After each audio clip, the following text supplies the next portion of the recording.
Hey guys, I've made a lot of videos about ANAVAR in the past, and I'm going to make one now that kind of reiterates a lot of things I said before, but I'm going to formulate it in a way that is easily digestible for people who might want to learn more about ANAVAR if you've never taken it, or if you have taken it, learn how I take it, which is it's not like it's so unique, but there's a specific methodology in which I do, so I'm going to share that with you and to share my rationale and reasonings why I do what I do.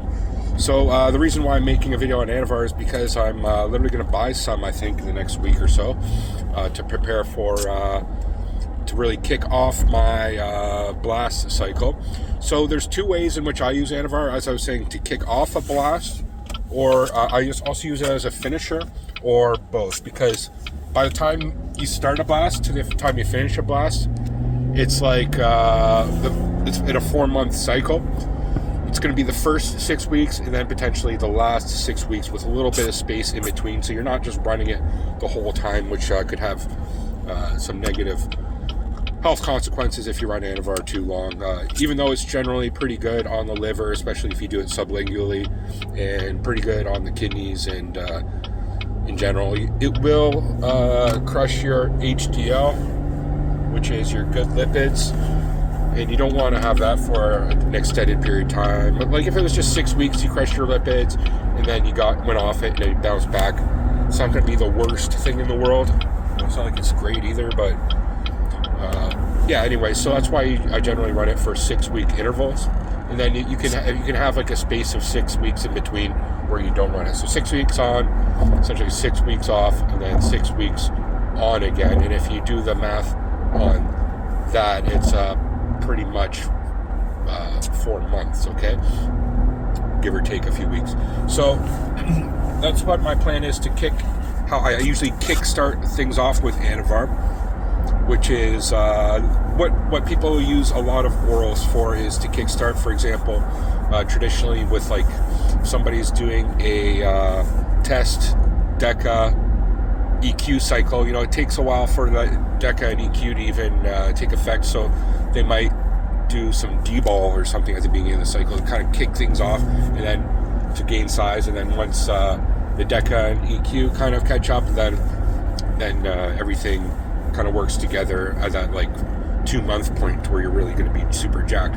So kind of the same rationale with what I'm doing. I'm doing a test Masteron NPP cycle, which are more shorter esters. So to really kick off the cycle, when I up the dose of tests especially, I'm going to introduce ANAVAR right at the beginning to kind of just kick it up a notch right at the beginning, so it doesn't take as long for everything to accumulate, and I put on a little bit of anabolic strength at the beginning of the cycle, which will then carry out through the rest of the cycle. That's the rationale, right? Because generally the gains you put on with ANAVAR aren't just temporary, right? It's not like some compounds you put on and then you go off and then you just deflate again, because it's like really lean. It's not like water retention you're putting on. Some compounds you put on a lot of size because you're just bloating up. With ANAVAR, that's not the case.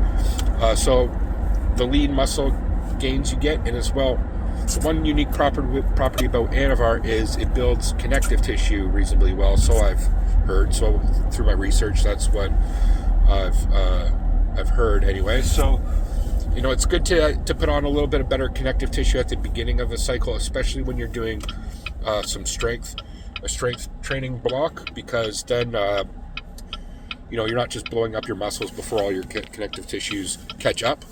So your connective tissues are stronger at the beginning of the cycle, so you're building that foundation to put on strength, because connective tissue in some ways are just as important as the muscles themselves, as far as like being able to lift heavy. They all work hand in hand. So, and it'll prevent injuries as well. So yeah, that's that. The other reason why I introduce ANAVAR is for the pre-workout effect. It has a really great pre-workout effect. I know I talk about this in a lot of my videos. I start off with generally 20 milligrams, 25 milligrams, and then I bump it up to around 40 or 50 milligrams pre-workout. But when you bump it up to the 40 or 50 milligram pre-workout, it's like you become a lot more like beast mode in the gym. You get way more pumps, you get way more vascular. You're able to, your strength is, there's a noticeable increase in your strength. You're lifting considerably more heavy with more nervous system activation. So, it's, when it comes down to lifting heavy, sure, it's how big your muscles are, but it's a neuromuscular connection, which is your nervous system is controlling your muscles. So if you have a more activated nervous system, you're going to be a little bit stronger as well, which is going to translate to stronger muscles. So I love it for that effect. But here's the rationale on what I like to do as far as the strategy goes.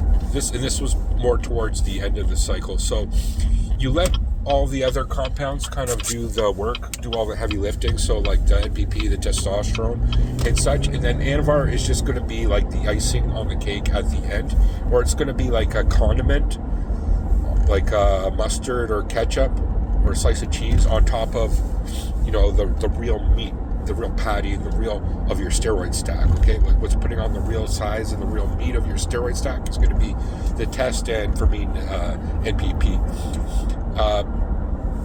But the ANAVAR just adds a little extra more. It adds to, use the metaphor, a little bit more of a bigger sandwich. You know what I mean? So that's going to be, it's going to take it up a notch towards the end. Okay, so you got the two principles here of how I like to use ANAVAR, which is going to be kind of major thesis of my discourse here, which is I take it at the beginning for the kickstart to kind of get things going, get the momentum going, get the initial strength going, which is going to carry out through the rest of my cycle.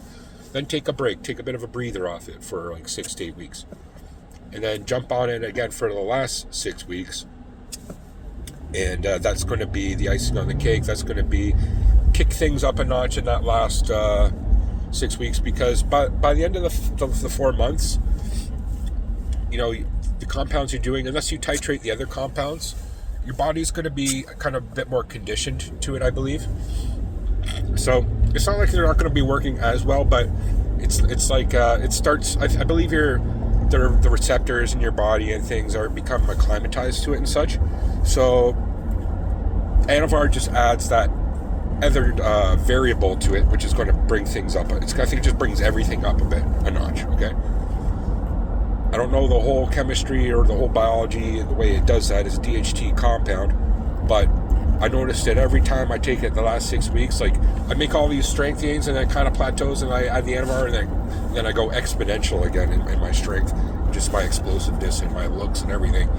It's a really great lean look, and it even has the potential to kind of like make you slimmer a little bit, although I wouldn't take it for that purpose only.